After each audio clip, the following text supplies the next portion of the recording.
Why am I hearing people call for Amarim's job right now? Why am I hearing people say Amarim's out of his depths and the system doesn't work and Amarim needs to go? Everything that we once said about Ten Hag, about Solskjaer, about any one of the gazillion managers we've had since Ferguson. I'm hearing about Amarim right now in 2 games, 2 weeks inside what is supposed to be his first full season with the club. He came in last year, midway through last year. We're giving him half a season. Is that what the expectation is now? Is the expectation half a season for these men, half a season plus an off season for these managers to turn this stuff around? I don't get United fans. I don't want to broad brush everybody because clearly not everyone's the same way. But in what world could you look at the team we had? This team finished 15th last year, by the way. This is a team that hasn't been good in a very, very long time. In what world can you look at this quality on the team and think any manager, dead or alive, current or past, whatever it is, can can fix that in under a full year, under 2, 3 years even? I said this in the video last week. Arsenal at their worst weren't even as bad as us. And they're on, and I'm not saying Arteta's done everything perfectly, but they've gone 5 years of this building up phase, whatever you want to call it, and they still haven't reached the peak yet. Again, not saying Arteta's done everything perfectly, but 5 years, and only now are you hearing stuff about questions for his job if he can't win a Premier League or Champions League, regardless of how realistic those expectations are. Amram's had 2 games this season, and we're already talking about he is out of his depths and he's not the guy no more. Just last week when we lost to Arsenal, everybody, not just me, everybody was singing his praises, talking about, oh, you could see how the team's looking and there's a massive improvement from last week and this, that, and the third. Ray. What happened? All that's out the window now. Like I get it. Fulham, that was a bad game. We drew. We should have won that game, depending on how you look at it. I mean, if you didn't know anything about the teams prior and you just watched the game, I would say we shouldn't have won that game. I'm just being honest. But obviously context matters. So yeah, we'll go off the basis that yes, we should have won that game. We should have 4 points on the season right now. But we don't. It's the Premier League. That's football. If you thought that what we did in week one was going to happen every single week, I'm sorry, you don't get it. You don't know footy, you don't know sports. I don't it's one or both. I really don't know at this point.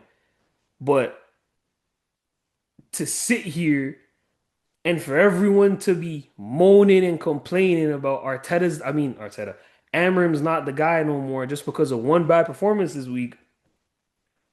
What are we doing? What do you expect to happen? If we go and sack Amram right now, you want to just restart this whole cycle again. The same cycle we've been down however many times since it's been almost a decade of United doing this, of just bringing in a manager, hyping him up, everything like that, and then within a year, 2 years, they want to just discard him like a kid that discards his toys after a new one comes out. Who are we gonna get? What other manager is out there right now that you're willing to buy in for? Because you have to buy in. I don't know if people realize that it's not over. This isn't FIFA where you can just do a whole bunch of things in one night and then boom, your team is set, ready to go. No, this is real life. You really need to buy into your manager. You really need to buy into the system, buy into the team, everything like that. I don't get this whole Amram doesn't have that much time and United fans can't be that patient. We don't have the patience no more. He's under pressure for results and this, that, and third. Yes, he does need results. I agree with you. And I'm not trying to say that the season doesn't look grim right now, right? I mean, should have won this game. Next game's against Burnley. You hope we can win that game. If we don't win against Burnley, it's gonna look real tough out there because next game after that is City, then it's Chelsea, and then I think there's a few games in between, then it's Liverpool or something like that. Like so United have a very hard start to the schedule, and getting 3 points today would have been crucial. but I don't understand why United fans are still being so reactionary and just calling for a man's job after one bad performance. It wasn't going to be perfect. Wasn't going to be perfect. We finished 15th last year. I don't know why everyone's talking like the expectations for the team this year should be to compete in Europe or something. We finished 15th. We'll be lucky to be 10th this year, ninth, maybe. Lucky to get over there. So pump the brakes, take a touch, slow it down. I don't get why everyone's so riled up about it. Like, yes, the game was ugly. And there's a few things I want to talk about it. Firstly, I've heard people saying that, Amram's system doesn't work and, it doesn't create chances, this, that, and the third. And like, I hear it. I partially agree, but I don't necessarily think that's all Amarim, right? If you look at the team, two of our main focal points, I'm not going to include Sesko. Really, it's three, but I'm going to say two because he hasn't started either of the two games. Two of our main focal points joined the team this offseason. They've had two Premier League games in this new system. Obviously, I'm talking about Cunha and Mbeumo. You think you think that they don't have, there's no adjustment period for this? I don't understand. Like, yes, the system right now, I think we're seeing the bare bones and the structure of the system, right? And we've seen you, if we want to acknowledge last week, I know it seems for United fans, seems like that didn't exist anymore. But what you saw last week and you saw today through the first, I don't know, 10 minutes of the game, the same system that looked a lot different from last season, right? All these small little intricate passes in the final third, all these one-touch layoffs and this, that, everything like that. You were still seeing that today in spurts, not as consistently, obviously, and not nearly as effective either, but they were still there. And the system needs time to fully, players need time to fully integrate into that system, get comfortable doing these things. We have players playing different positions. Bruno's playing a lot deeper in the field now, and I get it. Bruno's best position might be as a 10, and it might be further into the attacking third. And I don't want to get too far into this. I don't know when we stopped expecting players to adjust. I don't know when that happened. Because as one of the few United fans that loved Paul Pogba, I didn't hear this type of grace for Paul Pogba. We were playing Pogba out of position for years. We just decided to make him a six or in a double pivot with Fred or with McTominay or with whoever. There was no grace. No one was saying, "Oh, Pogba's not really a six. He's more of an eight. He should be playing higher up the pitch because he's so creative." No, people were just wanting him to figure it out. And now Bruno's playing a little bit deeper, and now what we can't expect him to adjust, and now he has to be a number 10. What are we doing? I don't want to bring up old stuff that has nothing to do with it, but this is just football in general, I feel like. Now you got wingers all of a sudden that can only play on one side. They can't do both no more like back in the day when Ronaldo would pick up a ball on the right wing and then 5 minutes later he's on the left wing. 5 minutes later he's up the middle. What do we when did the standard change like that? I don't understand that. But getting into the game, there was a few main takeaways that I saw from it. I will break it down a little bit because I feel like this is more so stuff that we're seeing the system, I guess, kind of show its form a little bit, and obviously not fully.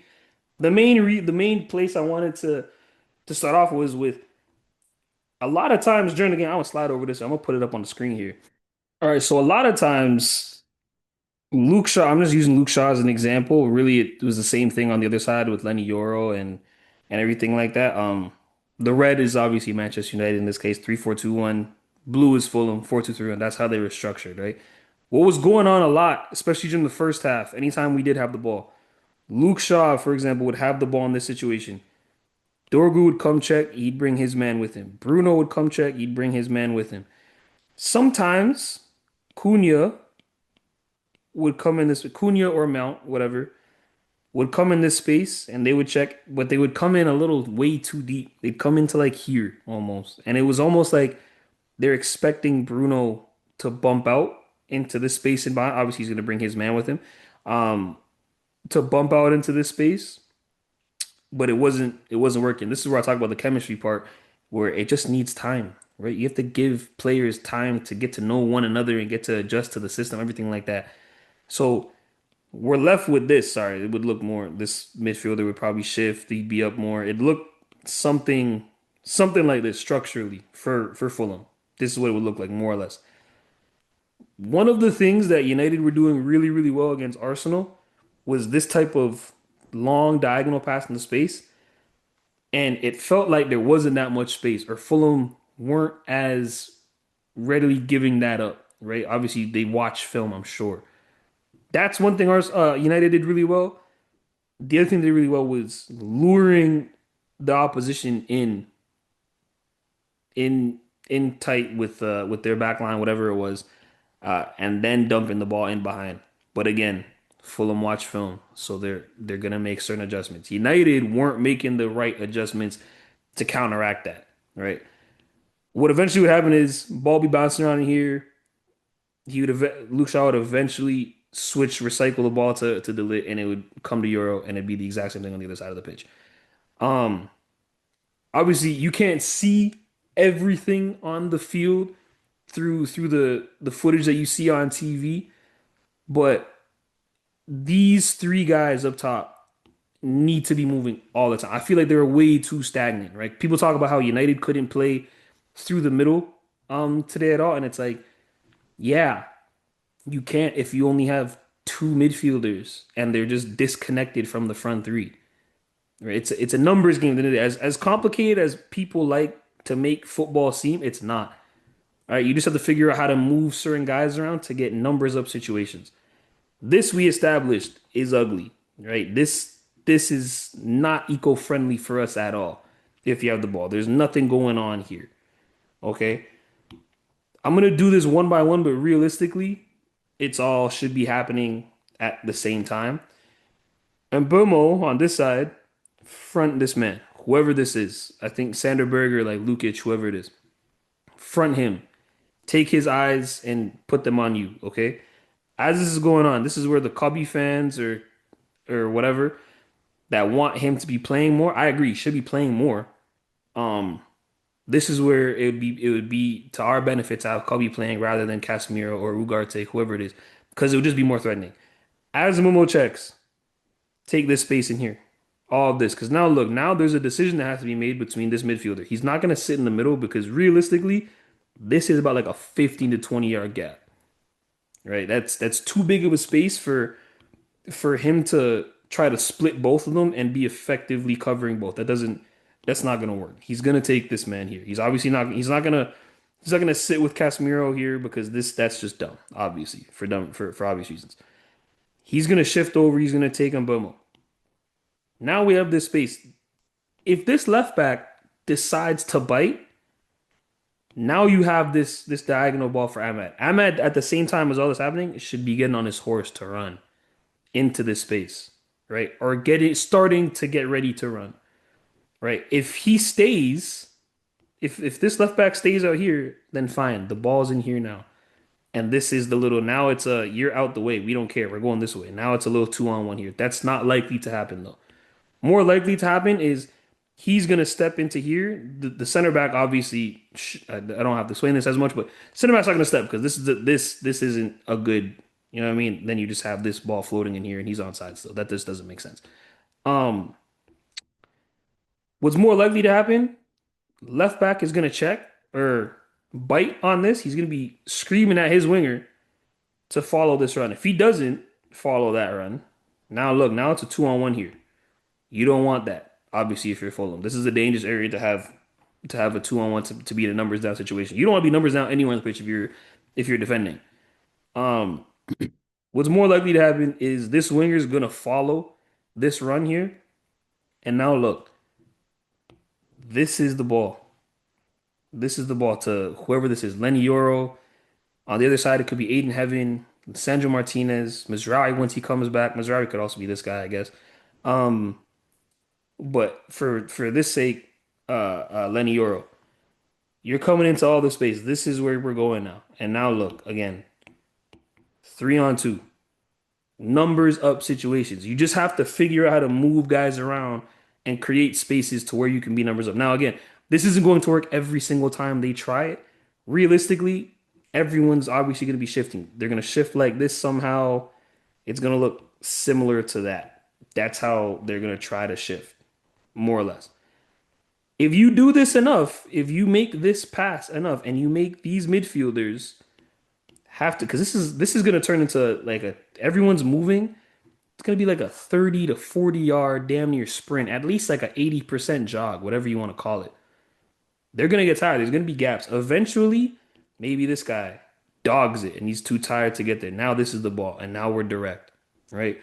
Or maybe he's too slow and now this is the ball, whatever the case is. Like I said, this is how you break a team down, right? Lastly, the other thing, if if this is where the ball is, I'm just using Luke Shaw as an example again.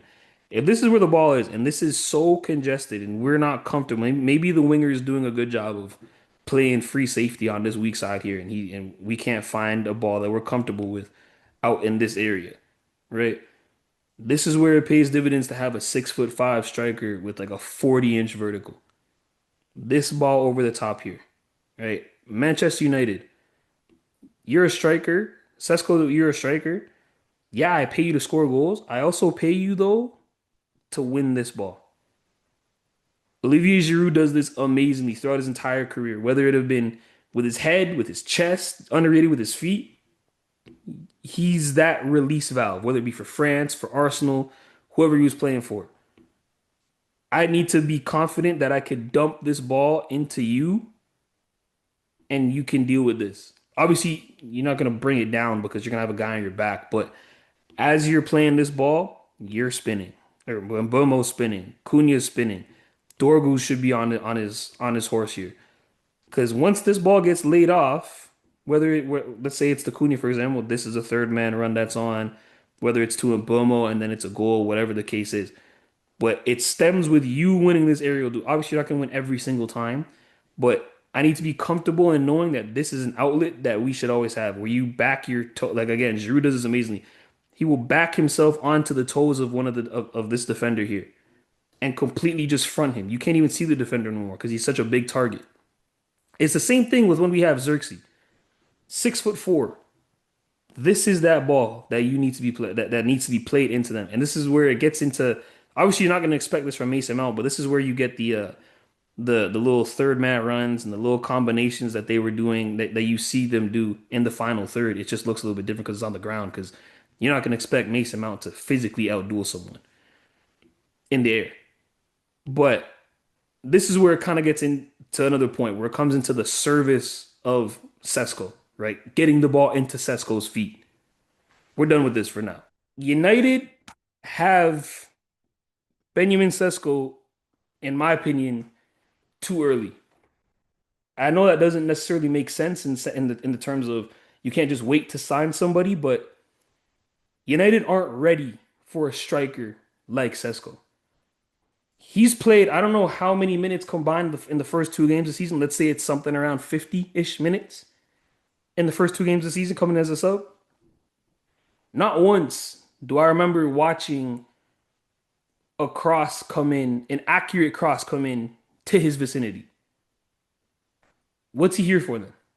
If we can't have guys, if we have players that are reluctant to cross a ball, why do we have him for?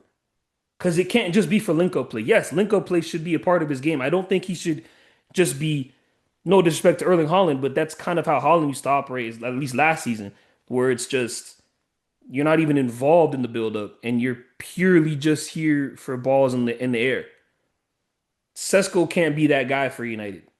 All right, we need him to do everything. We need him, yes, to get involved in build-up, but his main attribute is still going to be his dominance in the box. Swing balls in. That'll never be a bad option. If you're in the final third, it will never be a bad decision to put a ball in for your 6'5" striker with like a 40-inch vertical. It's and that has nothing to do with Amarim. That's players. And this is where I come back to why are we calling for Amarim's job? We're acting like the players we have are so quality and so underutilized or whatever the case is. No.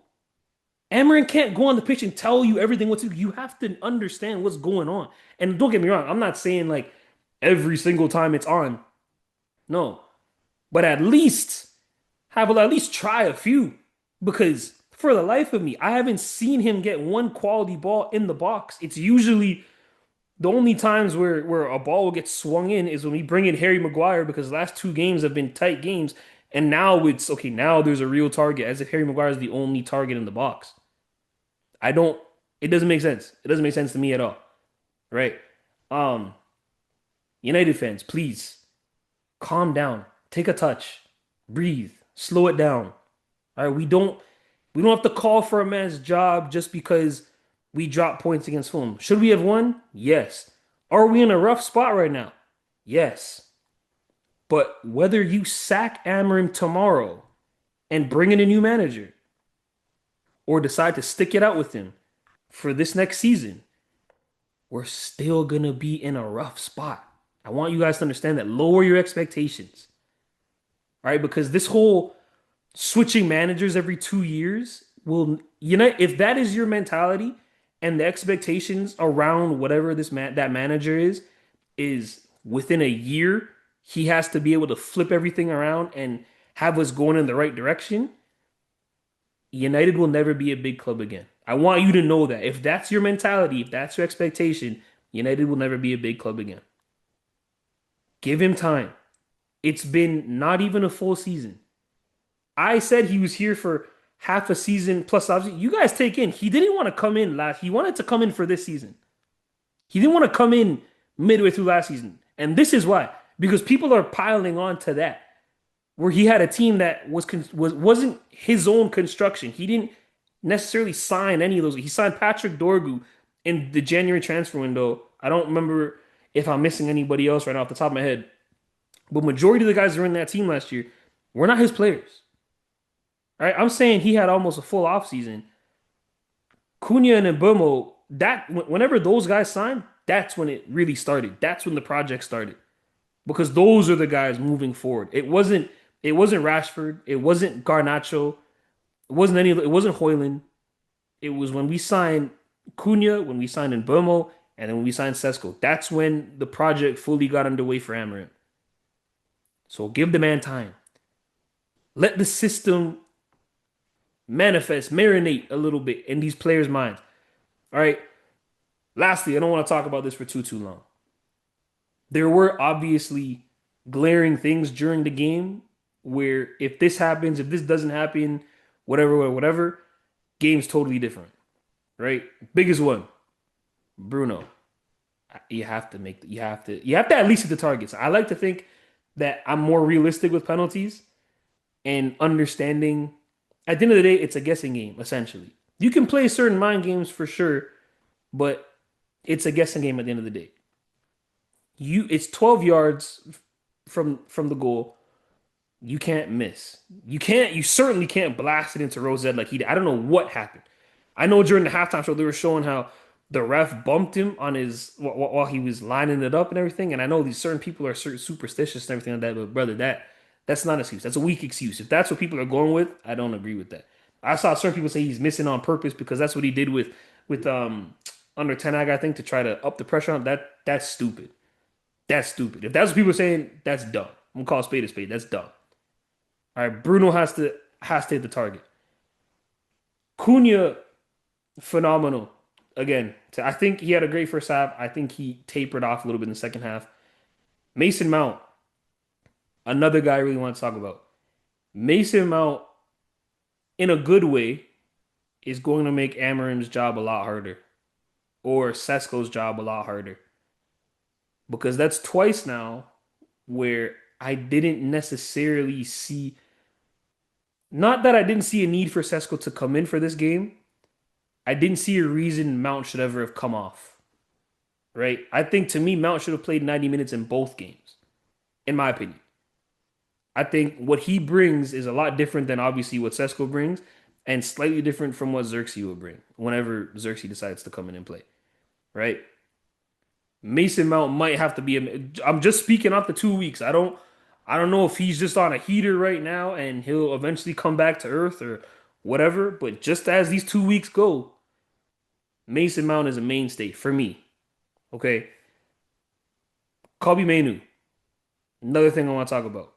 One of our better players. I'm not one of those guys that gas Kobe Mainu up and act like he's the second coming of Paul Scholes or something like that. I'm not. That's not what I'm doing. He has his deficiencies. He's a young player. You know, he has weaknesses, whatever. He also has a ton of strengths to him. And in this system, especially when we're possessing the ball or when it's a game where we can expect to have more possession, I believe he should be in there over someone like Casemiro or over someone like Ugarte if that's who we're going to bring on. Certainly today. Today, I think that's what's one of the mistakes Amarim made in terms of substitutions. I don't agree with bringing in Ugarte. I get it. You want to have a Beauty and the Beast kind of pairing, if that's what you want to call it, where it's one player, in this case Bruno, that's able to play on the ball and keep things moving going forward, and then have your destroyer beside that. I understand, but I don't. You're missing too much of an opportunity by not playing Kobe Manu. He's too talented to have not played a single minute in the first two games of the season. Right? That can't happen. I think a few guys, Delit's been phenomenal. Also, Lenny Yoro, I've been impressed with. Bayern Deer, Jesus Christ, son.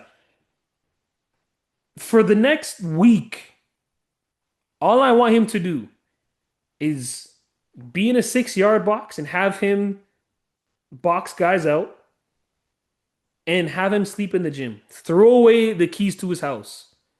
Have him sleep in the gym. I need him to get on the bench and start lifting something because the man looks like Bambi on ice during corners. Oh my God. I've never seen such a vulnerability on corners before in my life. It's a miracle. Watching what I saw today from Bayern Deer off set pieces, it's a miracle that Arsenal only scored one. Arsenal, if he's still in goal and Arsenal play how they can really play, how they played against Leeds, for example, whatever it was, they won 5-0, 5-1, whatever it was. If we play Arsenal again, that kind of Arsenal, and Bayern Deer's in goal, my God, we might have to just forfeit the game because 3-0 will look so much better than whatever they're about to do. Okay, because I've never seen a weaker keeper in my life. It's honestly making me want to see Andre Onana back in goal. Because at least I know what I'm getting. But he's a brick wall of a human.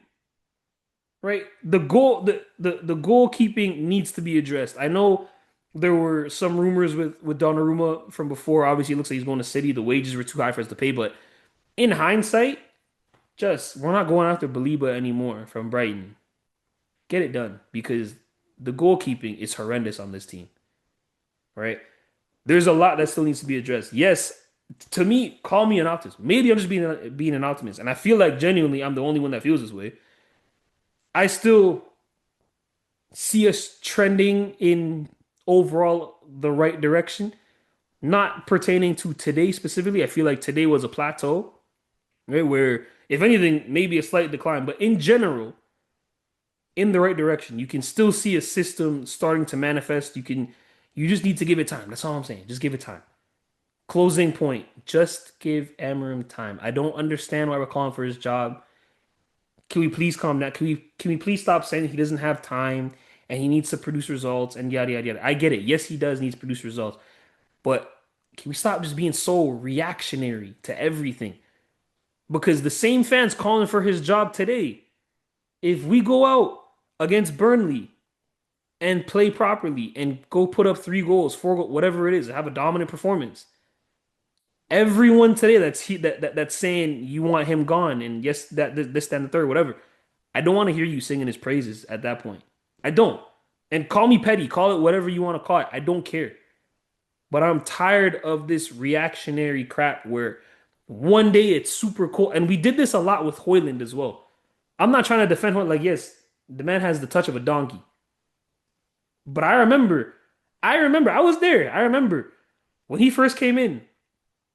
Those first few Champions League matches where he was banging in goals in the Champions League and everything like that. And we're talking how we have our number nine for the future and yada yada yada. And then he'd have one bad game, and then it's oh my god, he's crap. Bring in Xerxes. And then it'd be the same thing with Xerxes. Xerxes plays well. Oh my God, he's our new number nine for the future. He plays that crap. Oh my God, get him out. Bring in Hoyland. Let's go get Gyökeres. Let's go get some other striker. Stop. Stop going back and forth, back and forth. Football is ups and downs. Sports, life. Oh my God, we don't have to get into all the specifics. Sports in general is ups and downs. Stop being so reactionary to everything that happens. Okay, because guess what? United are going to lose again this season. United are going to lose another 5 times this season, 10 times this season.